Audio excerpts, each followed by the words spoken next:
የማርቲኔሊ የአርሰናል ቆይታ እስካሁን አልተረጋገጠም። ተጫዋቹ ብቃቱ በሚፈለገው ልክ ባለማደጉ አርሰናሎች ደስተኛ አይመስሉም። ስለዚህም በዚህ ክረምት ትክክለኛ ገዢ ከተገኘ ተጫዋቹን ሊለቁት ይችላሉ። በአርሰናል ያለው ውል ያበቃ 1 ዓመት ብቻ የቀረው ማርቲኔሊ በአርሰናል ቤት የሚጠበቅበትን ብቃት ማሳየት ያቃተው ለምንድን ነው? ተጫዋቹ በአርሰናል ለተጨማሪ ሲዝን ሌላ ዕድል ቢሰጠው ይሻላል ወይስ ክለቡን ለቆ ቢወጣ ይመረጣል? ይህንን ጉዳይ በዛሬው ፕሮግራማችን ላይ እንመለከተዋለን። ሰላም አድማጮች፣ እንዴት ናችሁ? እግዚአብሔር ይመስገን እኔ በጣም ደህና ነኝ። የምትገኙት አራዳ ሜዳ ኦፊሻል የዩቲዩብ ገጻችን ላይ ነው። ለቻናሉ አዲስ ከሆናችሁ የዩቲዩብ ገጹን ሰብስክራይብ በማድረግና የደውል ምልክቷን በመጫን የቻናላችን ቤተሰቦች እንድትሆኑ የአክብሮት ግብዣችን ነው። እንዲሁም ደግሞ ዩቲዩብ ፕሮግራሙን ለበርካታ ተመልካቾች እንዲያደርሰው ይህንን ቪዲዮ ስትጀምሩ ላይክ በማድረግ ፕሮግራሙን መጀመራችሁን አስታውሱ። የአራዳ ሜዳ ኮሜንታተር ተስፋ ወርቅ ልዑል ሰገድ አብሬያችሁ ቆይታ አደርጋለሁ። ፈጣሪ ፈቅዶ ዛሬም ከእናንተ ጋር ተገናኘን። በዚህኛው ፕሮግራማችን ላይ የማርቲኔሊን የአርሰናል ቆይታን በተመለከተ በቀጣይ ጊዜ ምን አይነት ነገሮችን ልንመለከት እንችላለን የሚለውን ጉዳይ በዚህኛው ፕሮግራማችን ላይ የምንመለከተው ይሆናል ማለት ነው። ይህ የማርቲኔሊ ጉዳይ የአርሰናል ደጋፊዎችን ለሁለት የከፈለ ይመስላል። አንዳንዶቹ ማርቲኔሊ በአርሰናል ቢቆይና ተጨማሪ ዕድል ቢሰጠው ራሱን ቢያሳይ የተሻለ ነው የሚሉ ሀሳቦቻቸውን ያነሳሉ። ሌሎች ደግሞ አይ በቃ ማርቲኔሊን ከዚህ በላይ አርሰናል ትሪት እያደረገ መቆየት የለበትም፣ እሱ ከአርሰናል ለቆ በእሱ ቦታ ሌሎች ተጨማሪ ከዋክብት ተጫዋቾች መፈረም አለባቸው የሚሉ ሀሳቦቻቸውን ያነሳሉ። እናንተስ ከየትኛው ወገን ናችሁ? ማርቲኔሊ በአርሰናል ይቆይ ወይስ ደግሞ ከአርሰናል ይልቀቅ ከሚሉት ኮሜንት ላይ ከምክንያት ጋር ሀሳቦቻችሁን ልታስቀምጡልን ትችላላችሁ። የማርቲኔሊ የመልቀቅና ያለመልቀቅ ጉዳይ ሲነገር የነበረው ከባለፈው ክረምት ጀምሮ ነበረ። ከባለፈው ሲዝን ጀምሮ ማርቲኔሊ ከአርሰናል ሊለቅ ይችላል፣ ፈላጊ ክለቦች እየመጡ ነው እና እንደውም ተጫዋቹን ለማስፈረም እንቅስቃሴዎችን ያደርጋሉ የሚሉ የተለያዩ የዝውውር ዜናዎችን ስንሰማ ቆይተናል። እንደውም አስታውሳለሁ በባለፈው ክረምት ተጫዋቹ ከባየር ሚዩኒክ ጋር ሁሉ ስሙ ተያይዞ ሲነሳ ነበረ። ግን ደግሞ ተጫዋቹም ወደ ባየር ሚዩኒክ አልሄድም፣ በአርሰናል እግር ኳስ ክለብ ቆይቶ ከአርሰናል ጋር የፕሪሚየር ሊግ ሻምፒዮን መሆን ችሏል ማለት ነው።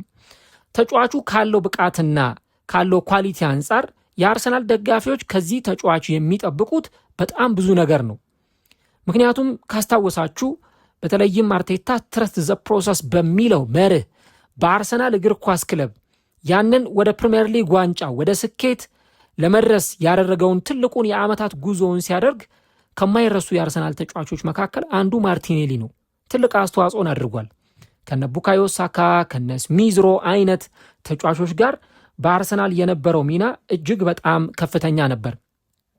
ተጫዋቹ ለመጀመሪያ ጊዜ አርሰናልን የተቀላቀለው በኡናይ ኤምሬ የአሰልጣኝነት ዘመን ስር ነበረ እና እንደውም አሰልጣኙ በጣም ሲያደንቁት ሁሉ አስታውሳለሁ። ተጫዋቹን በጣም አስደናቂ ተጫዋች ነው፣ ያለው ኳሊቲ ድንቅ ነው የሚሉ ነጥቦችን ሁሉ ሲያነሱ ነበር እና ተጫዋቹን እንደውም ከመጣ በኋላ ከ21 ዓመት በታች የአርሰናል ስብስብን ከተቀላቀለ በኋላ በዋናው ቡድን ውስጥ ግን ያለውን ብቃት ለማሳየት ብዙ ጊዜ እንኳን አልፈጀበትም ነበረ። ተጫዋቹ በመጀመሪያዎቹ በተሰለፈባቸው ጨዋታዎች ላይ ያለው ፖቴንሻል ምን ያህል ከፍተኛ እንደሆነ በደንብ ሜዳ ላይ ሲያሳይ ተመልክተናል።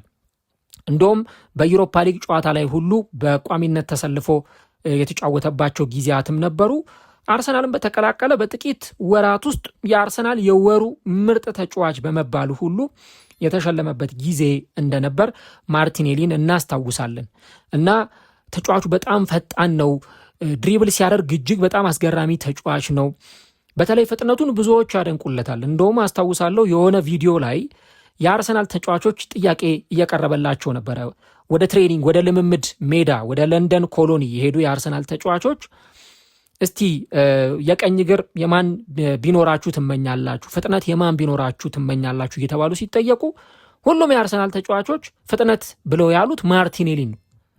ማርቲኔሊ ፍጥነቱ ብልሃት ቢኖረው ከፍጥነቱ ጋር አብሮ ደግሞ የበለጠ ድሪብል የማድረግ ኳሊቲውን ቢጨምር ምናልባት ይሄንን ማርቲኔሊ ለመቋቋም የእንግሊዝ ፕሪሚየር ሊግ ተከላካዮች እጅግ በጣም ሊቸገሩ ይችላሉ። ይሄ ማጋነን ሳይሆን በተለይ አርሰናል ውስጥ ያሉት ተጫዋቾች፣ የስታፍ አባላቱ ኢቭን ደግሞ በአውሮፓ የተለያዩ ትላልቅ ክለቦችም ጭምር ሳይቀሩ ይህን ነገር በደንብ መናገር ይችላሉ እና ማርቲኔሊ በተለይ በፍጥነት ረገድ የሚታማ ተጫዋች አይደለም፣ ግን ደግሞ ድሪብል የማድረግ ኳሊቲው ወጣ ገባ መሆኑ የፊኒሽንጉ ጉዳይም ጥያቄ ምልክት ውስጥ መግባቱ ነው ተጫዋቹን በብቃቱ ልክ እንዳይቆይ እያደረገው የሚገኘው። አርቴታ ከመጣ በኋላ በተለይ በመጀመሪያዎቹ ጥቂት ዓመታትና ጥቂት ሲዝኖች በአርሰናል ጥሩ ጊዜን ለማሳለፍ ሲሞክር ተመልክተናል። ስፔሻሊ ፕሪሚየር ሊግን ብቻ ነጥለን ካወጣን፣ ምክንያቱም በየሳምንቱ የምናየው የፕሪሚየር ሊግ ፉትቦልን ስለሆነ የፕሪሚየር ሊግ የተጫዋቹን ቁጥሮች እንኳን ብናስታውስ በ2021-22 የውድድር ዘመን 29 ጨዋታዎችን በፕሪሚየር ሊግ አከናውኖ 6 ጎሎችና 6 አሲስቶችን ማድረግ የቻለ ተጫዋች ነው። በተለይ በአርሰናል የፊት መስመር እነ ፒየር-ኤመሪክ ኦባሜያንግ እንደና አሌክዛንደር ላካዜት አይነት ተጫዋቾች ነበሩ። በዶሜስቲክ ውድድሮች ላይ 7 ጨዋታዎችን አድርጓል። ምንም ጎል አላስቆጠረም፣ ግን በ29 ጨዋታ 6 ጎልና 6 አሲስት ነበረው። ከዛ በመቀጠል በ2021 የውድድር ዘመን ከዛ በፊት በነበረው የውድድር ዘመን ደግሞ በ14 የፕሪሚየር ሊግ ጨዋታዎች 2 ጎልና 1 አሲስት ሲያስመዘግብ በዩሮፓ ሊግም 1 አሲስት ማስመዝገብ ችሏል ይህ ተጫዋች ማለት ነው። ከዛ ቀጥሎ በነበሩት ሲዝኖች በተለይም ለእኔ ምርጡ ማርቲኔሊን አርሰናል ቤት ያየሁት በ2022-23 የውድድር ዘመን ነበር። ማርቲኔሊ በ36 የፕሪሚየር ሊግ ጨዋታዎች ተሰልፎ 15 ጎሎችን ሲያስቆጥር 5 ለግብ የሆኑ ኳሶችን አመቻችቶ አቀብሏል። 20 የጎል አስተዋጽኦች ላይ የደረሰበት ጊዜ ነበር። ለእኔ ምርጡ ማርቲኔሊን የዛ ሲዝን ነው በቃ ያየሁት ብዬ ነው የማስበው። ምናልባት ፕራይም የነበረው ማርቲኔሊ ጎሎችን የሚያስቆጥር አሲስት የሚያደርግ ከነ ቡካዮ ሳካ ጋር እንዲሁ ደግሞ ከነ ኤዲ ኒኬታ ጋር ከነ ጋብርኤል ሄሱስ ጋር የነበረው ጥምረት እጅግ በጣም አስደናቂ ነበረ፣ የማርቲኔሊ ማለት ነው። 2023-24 የውድድር ዘመን ላይ በ35 ጨዋታ ተሰልፎ ተጫወተ፣ 6 ጎልና 5 አሲስት አደረገ። ያው እንደዛም ቢሆን ደብል ዲጂት ላይ መድረስ ችሏል። በሁለት አሃዝ የጎል ተሳትፎች ላይ መድረስ ችሏል። በ2024-25 የውድድር ዘመን ደግሞ 33 ጨዋታዎች ላይ ተሰልፎ ተጫውቶ 8 ጎልና 4 አሲስት አድርጓል። እየነገርኳቸው ያለሁት የፕሪሚየር ሊጉን እስታቶች ብቻ ነው። ሌሎች እስታቶችን በኋላ ላይ ነግራችኋለሁ። በ2025-26 ደግሞ ማለትም አርሰናል የፕሪሚየር ሊግ ዋንጫ ባነሳበት ሲዝን ከ38ቱ የፕሪሚየር ሊግ ጨዋታዎች በ30ው ላይ ተሰልፎ ተጫውቷል። ማርቲኔሊ ማስቆጠር የቻለው 1 ጎልና 4 አሲስት ብቻ ነው። ያቺ ማንቸስተር ሲቲ ላይ ያስቆጠራትን ጎል ብዙዎቻችን እናስታውሳለን። ከዛ ውጭ ግን ማርቲኔሊ ጎል ሲያስቆጠር መመልከት በተለይ በፕሪሚየር ሊግ በጣም እየቀነሰ መጥቷል እና ቁጥሩን ስትመለከቱት ከ2021-22 2022-23 22-23 24-25 ላይ ተጫዋቹ በተለይ ከ2023 በኋላ ባለው ጊዜ ቁጥሩ እየወረደ እየተንሸራተተ እየመጣ ነው ያለው። ኢቭን እንደነ ኦፕታ ያሉ ትላልቅ የዳታ አናሊሲስ የሚሰሩ ተቋማት ይዘዋቸው የሚወጡ መረጃዎችን ስትመለከቱ አስደንጋጭ ቁጥሮችን ይዘው ይወጣሉ። በአርሰናል ያለው ማጥቃት የቀኙ የተሻለ ሲሆን የግራው መስመር ግን እጅግ በጣም ደካማ መሆኑን ያነሳሉ። ለምን ይመስላችኋል አርቴታ ወደ ገበያው ወጥቶ እንደ ቪኒሺየስ ጁኒየር አይነት እንደ ሁሊያን አልቫሬዝ አይነት በጣም ከዋክብት የሆኑ ተጫዋቾችን ለማስፈረም ወደ ገበያ እየወጣ ያለው? በማርቲኔሊ ብቃት አርሰናል ደስተኛ አይደለም። አርሰናል በሚቀጥሉት ዓመታት ፕሪሚየር ሊግን እየደጋገመ ማሸነፍ የሚፈልግ ከሆነ ቻምፒየንስ ሊግ ላይ ዋንጫ ማንሳት ዶሚኔት ማድረግ የሚፈልግ ከሆነ ከማርቲኔሊ ጋር አብሮ መዝለቅ በጣም አስቸጋሪ ነው። ምክንያቱም ቅድም እንዳልኳችሁ የማርቲኔሊ ፐርፎርማንስ እጅግ በጣም እየወረደ እየተንሸራተተ ነው እየመጣ ያለው። እንደውም ተጫዋቹ ባለፈው ሲዝን ቢያንስ በአውሮፓ መድረክ የተሻለ ፐርፎርማንስ እንደነበረው እናስታውሳለን። በአውሮፓ ቻምፒየንስ ሊግ ማለት ነው። 14 ጨዋታዎች ላይ ተሰልፎ ተጫውቷል። 6 ጎልና 2 አሲስት አስመዝግቦ ነበረ።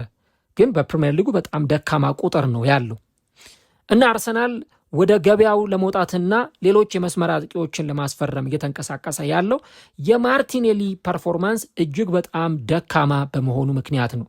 አሁን ይሄን ለማለት አክሴፕት ለማድረግ ለአርሰናል ደጋፊዎችም እጅግ በጣም የሚያስቸግር ይመስለኛል። ምክንያቱም በቃ ማርቲኔሊ ጥሩ አይደለም፣ ማርቲኔሊ የሚረባ እንቅስቃሴ እያሳየ አይደለም፣ ስለዚህ በቃ ይሄ ልጅ ለገበያ መቅረብ አለበት ብሎ ለመናገር ለአርሰናል ደጋፊዎች አንደበታቸው እንኳን እሺ የማይላቸው ነገር ነው። ምክንያቱም ቅድም እንዳልኩት ማርቲኔሊ የብቃት ችግር የለበትም። እንደውም ብዙዎቹ ምን እያሉ ነው ማርቲኔሊን የሚታችሁት? በቃ አቀርቅሮ የሚሮጥ ቀና ብሎ እስካን የማያደርግ ከፊቱ እነማን አሉ፣ የትኛው ቦታ ላይ ኳስ ባቀበል የተሻለ ነው የሚለውን ነገር ማርቲኔሊ እስካን ለማድረግ እንኳን ለራሱ ጊዜ የማይሰጥ ተጫዋች ነው። በቃ ዝም ብሎ አቀርቅሮ ብቻ የሚሮጥ ተጫዋች ነው የሚሉ ትችቶች ማርቲኔሊ ላይ ይሰነዘራሉ። ቡካዮ ሳካ እኮ ልክ ማርቲኔሊ ከፈረመበት ጊዜ በኋላ ያለውን ስታት ብትመለከቱት ቁጥሩ በጣም ወደ ላይ እየወጣ ግራፉ እየወጣ ነው ያለው። ማርቲኔሊ ደግሞ በጣም ግራፉ ወጣና ከዛ እየወረደ ከቡካዮ ሳካም እያነሰ ነው እየመጣ ያለው። አርቴታ ራሱ ይህንን ነገር ለመረዳት 2-3 ሲዝን አስፈልጎታል። ማርቲኔሊ ጥሩ ብቃት እያሳየ እንዳልሆነ፣ ማርቲኔሊ በቃ ቤንች መደረግ እንዳለበት አርቴታ ለማመን 2 ሲዝን ፈጅቶበታል።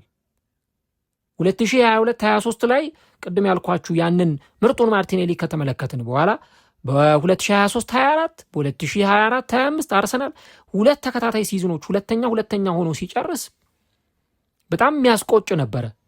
በተለይ ደግሞ አርሰናል በ2023-24 በ2 ነጥብ ብቻ ተበልጦ ነው በማንቸስተር ሲቲ ዋንጫውን የተቀማውና ይህ መሆኑን ስናነሳና ስንመለከት አርሰናል ማርቲኔሊን እንደውም በጣም ትሪት አድርጎታል ባይነኝ። እኔ ከሚገባው በላይ እድል ሰጥቶታል።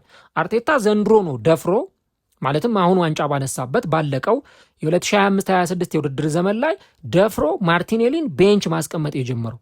ማርቲኔሊን ቤንች አስቀምጦ በእሱ ቦታ ትሮሳርድን ማስገባት የጀመረው። ትሮሳርድ በ28 ዓመቱ በ29 ዓመቱ የሚያሳየው ፐርፎርማንስ ማርቲኔሊ በ22 ዓመቱ በ23 ዓመቱ ከሚያሳየው ፐርፎርማንስ ጋር እኩል አብሮ የሚሄድ አይደለም።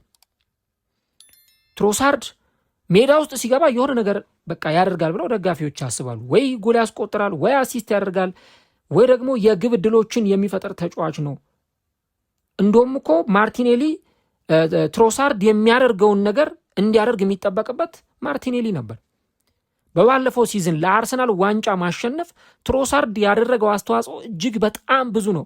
አርሰናል ባገኛቸው ወሳኝ ነጥቦች ላይ የሊያንድሮ ትሮሳርድ ተሳትፎ ከፍተኛ ነበር። አርሰናል ካሳካቸው ድሎች በስተጀርባ ብዙ ያልተወራለት ብዙ ያልተነገረለት ተጫዋች አለ፣ ሊያንድሮ ትሮሳርድ። አርሰናል ስታዲየም ኦፍ ላይ ሄዶ ነጥብ ቢጥልም ከኋላ ተነስቶ ከሰንደርላንድ ጋር እየተጫወተ 2-1 ያንን ጨዋታ መምራት ሲጀምር ያንን ወሳኝ ጎል ያስቆጠረው ሊያንድሮ ትሮሳርድ ነው። አርሰናል ወደ ክራቫን ኮቴጅ ተጉዞ ከፉልሃም ጋር ባደረገው ጨዋታ 1-0 ሲያሸንፍ ብቸኛዋን ጎል ያስቆጠረው ይህ ቤልጅየማዊ ተጫዋች ሊያንድሮ ትሮሳርድ ነው። አርሰናል ቶተናምን ቢያሸንፍ፣ አርሰናል አስቶን ቪላን ቢያሸንፍ የዚህ ተጫዋች ሚና እጅግ በጣም ከፍተኛ ነበር። አርሰናል እጅግ በጣም በተጨነቀበት የዌስትሃም ዩናይትዱ ጨዋታ ላይ ብቸኛዋን የማሸነፊያ ጎል ማስቆጠር የቻለው ሊያንድሮ ትሮሳርድ ነው። ይሄን እንዲያደርግ የሚጠብቁት ከማርቲኔሊ ነው። ግን ማርቲኔሊ ምንም ቋሚም ሆኖ የሚፈጥረው የተለየ ነገር የለም።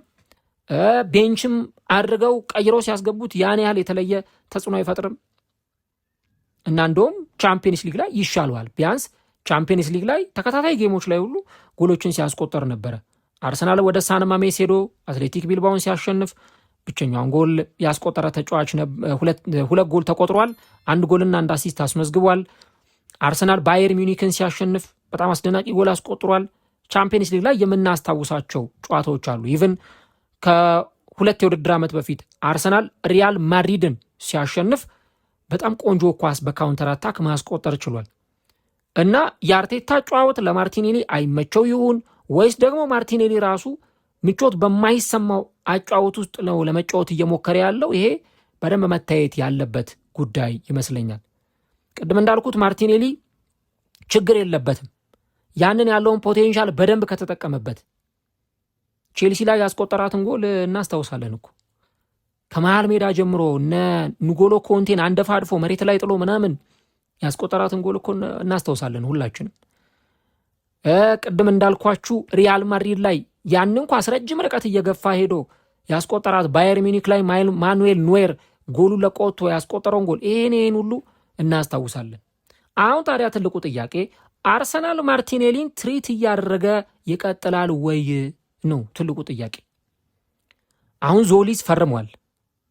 ዞሊስ ሲመጣ ለቤንች እንዳልመጣ ራሱ ማርቲኔሊ ማወቅ አለበት። ምክንያቱም ዞሊስ ገና 24 ዓመቱ ላይ የሚገኝ ተጫዋች ነው። ሂቺዝ በፕራይም እድሜው ላይ ያለ ተጫዋች ነው።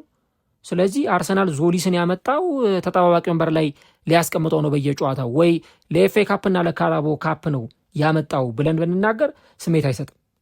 እሺ እንደው የዞሊስን ጉዳይ እንኳን ወደ ጎን እናድርገውና አሁን አርሰናል ገበያው ላይ ወጥቶ እንደነ ቪኒሺየስ፣ ሁሊያን አልቫሬዝ ያሉ ተጫዋቾችን ለማስፈረም እየዳከረ ያለው ምንም የተለየ ምክንያት ኖሮት አይደለም። በቃ በማርቲኔሊ አርቴታም ደስተኛ አይደለም።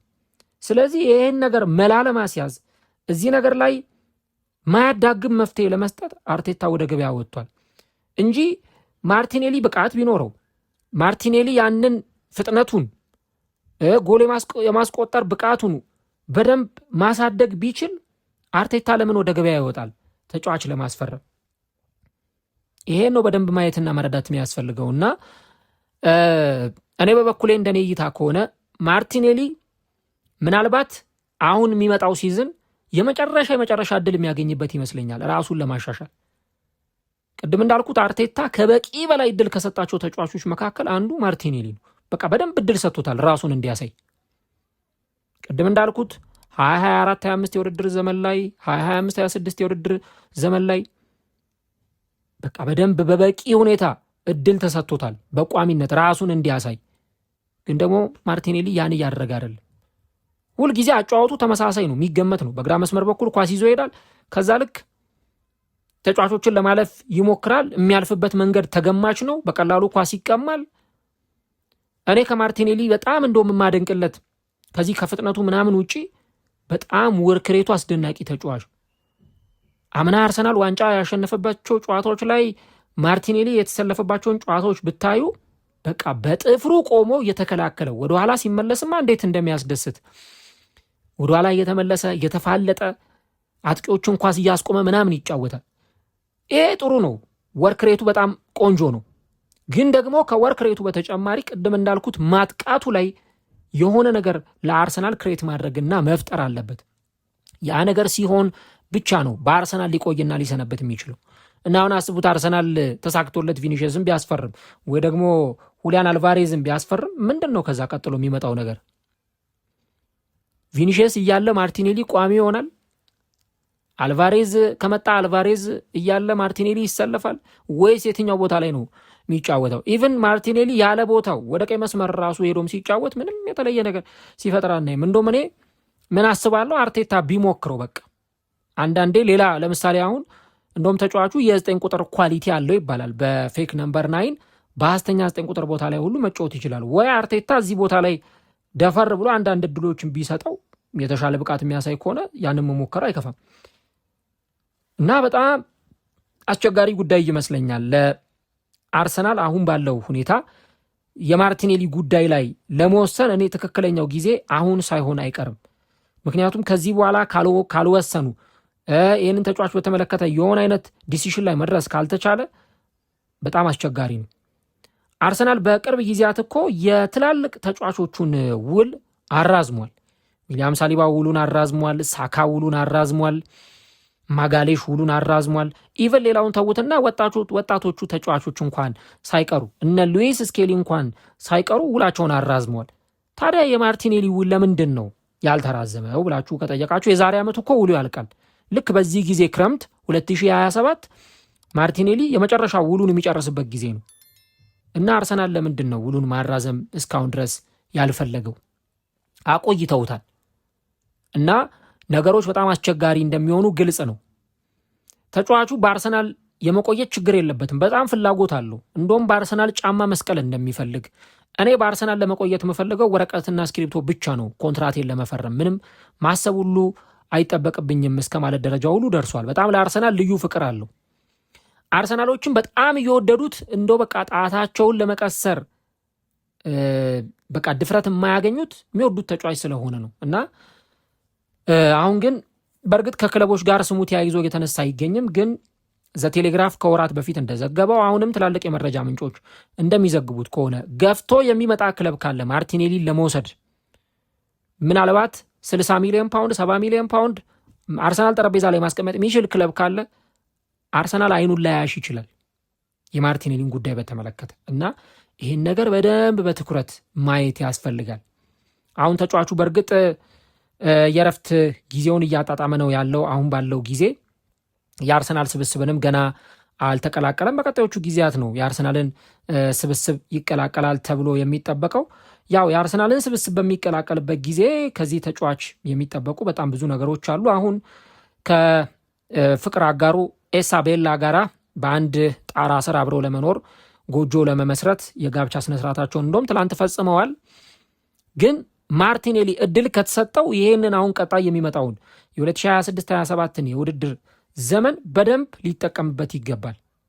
ያን ማድረግ ካልቻለ ግን ምናልባት ያው ነገሮች አስቸጋሪ ሊሆኑ ይችላሉና ያው ነገሩ ጫው ለራስ ስትል ጣፍጥ ነው። አሁን ማርቲኔሊ ብቃቱን ካላሻሻለ አይኑ እያየ ነገ ከዋክብ ተጫዋቾች በአርሰናል ውስጥ እየተሰበሰቡ ይሄዳሉ። ይሄ የቅርብ ጊዜ የአርሰናል ትውስታ ነው። በጣም በአርሰናል ደጋፊዎች የሚወደዱ ተጫዋቾች የራሱ የአርሰናል ስኬት ሰለባ ሲሆኑ አይተናል። ኒኪታ በአርሰናል ደጋፊዎች የሚወደድ ተጫዋች ነው፣ ግን የአርሰናል ስኬት ሰለባ ሆኗል። በኒኪታ አርሰናል ለረጅም ጊዜ የሚያልመውን ስኬት ማሳካት አይችልም። ስሚዝ ሮ በአርሰናል በጣም የሚወደድ የስስት ልጅ የሆነ ተጫዋች ነው፣ ግን በቃ ጉዳት እያሰቃየው ነው። ሜዳ ላይ የሚጫወትበት ጊዜ በጣም ትንሽ ነው እና አርሰናል እያዘነ ነው ስሚዝ ሮን ከዛ ክለብ የሸኘው። ሌሎች ተጫዋቾችም አሉ በውሰት የሚንከራተቱ እነ ፋቢዮ ቬራ፣ እነ ኤታን ዋኔሪ፣ እነ ሬስ ኔልሰን። በቃ አርሰናል ቆርጦ እንዳይቆርጥ እንደው ተጫዋቾቹ የሆነ ጭላንጭል ብቃት ስላላቸው ያችን ነገር አውጥተው እንዲያሳዩ በሚል የሚታገሳቸው ተጫዋቾች አሉ እንጂ በጣም አስቸጋሪ ነው። ራምስዴል ክለቡን ለቆ ሲወጣ አይተናል። ከራምስዴልም የተሻለ በጣም ትልቅ ደግሞ ሌላ ግብ ጠባቂ አርሰናል ይፈልግ ነበር እና የራሱ የአርሰናል ስኬት ለአንዳንድ ተጫዋቾች ምቾት የሚሰጥ አይደለም። እንደነ ዴክላን ራይስ፣ እንደነ ሳሊባ፣ ማጋሌሽ፣ ቡካዮ ሳካ፣ ዳቪድ ራያ አይነት ብቃታቸውን ኮንሲስተንት አድርገው መቀጠል ያልቻሉ ተጫዋቾች ከሆኑ የፈለገ በአርሰናል ቢወደዱ የፈለገ በአርሰናል ደጋፊዎች ልዩ ቦታና ፍቅር ቢሰጣቸው እንኳን በዛ ክለብ ውስጥ ጭራሽ የመቆየት እጣፈንታ አይኖራቸውም። አንዳንድ ጨዋታዎች ላይ እኮ አርቴታ ሁሉ በጣም ሲማረር እናየዋለን። ማርቲኔሊ በቃ ያለቀለት ባዶ ጎል ሲስት፣ ለመሳት በጣም የሚከብድ ኳስ ሲስት ሁሉ አርቴታ ላይ ፊቱን ስሜቱን እናያለን። ያው ኳስ መሳት በእርግጥ ለአንድ ተጫዋች ብቻ የሚሰጥ አይደለም፣ ሌሎች ተጫዋቾችም ኳሶችን ሊስቱ ይችላሉ እና ማርቲኔሊ እኔ አሁንም ይቆያል አይቆይም የሚለውን እርግጠኛ ሆኜ ልነግራችሁ አልችልም። እስካሁን ከተለያዩ ክለቦች ጋር ስሙ ተያይዞ እየተነሳ አይገኝም። ግን አርሰናል ገዢ ክለብ ከመጣ ተጫዋቹን ከመሸጥ ወደ ኋላ አይልም። ግን ደግሞ ተጫዋቹ የማይሸጥ ከሆነ ቀጣይ ዓመት ቤንችም ተደረገ ቋሚም ተደረገ የሚሰጠው ድል የመጨረሻ ድል ነው። ኮንትራቱ ለመፈረምም ላለመፈረምም ኢቨን አርሰናል ጃንዋሪ ላይ ሁሉ ሊሸጠው ይችላል። አሁን ካልሸጠውና ብቃቱ አንድ ደረጃ ከፍ ማይል ከሆነ እነዚህ ነገሮች ልንመለከት እንችላለን እና ይህን ነገር ለማለት ያህል ነው። እናንተስ ምን ሀሳብ አላችሁ? ማርቲኔሊ በአርሰናል ቢቆይ እድል ቢሰጠው ይሻላል ትላላችሁ ወይስ ቢበቃው ልክ እንደነ ሌሎች ተጫዋቾች እንደነ ኒኪታ እንደነ ስሚዝ ሮ አርሰናል እያዘነ የሚለቀው ተጫዋች ይሆናል ብላችሁ ታስባላችሁ? ኮሜንት ላይ ሀሳቦቻችሁን አስቀምጡልን። በፌስቡክ የምትከታተሉን አድማጮቻችን ሙሉውን ዩቲዩብ ላይ ታገኙታላችሁና ሊንኩን እናስቀምጥላችኋለን፣ ወይ ደግሞ አራዳ ሜዳ ኦፊሻል ብላችሁ በዩቲዩብ ሙሉ ፕሮግራሙን ልትከታተሉ ትችላላችሁ። ፈጣሪ ቢፈቅድ ዛሬ ደግሞ ምሽት ላይ በቀጥታ ስርጭት ፕሮግራማችን እንደተለመደው እንገናኛለን። ፈጣሪ የዛ ሰው ይበለን። መልካም ጊዜ፣ መልካም ቀን፣ መልካም ውሎ ይሆንላችሁ።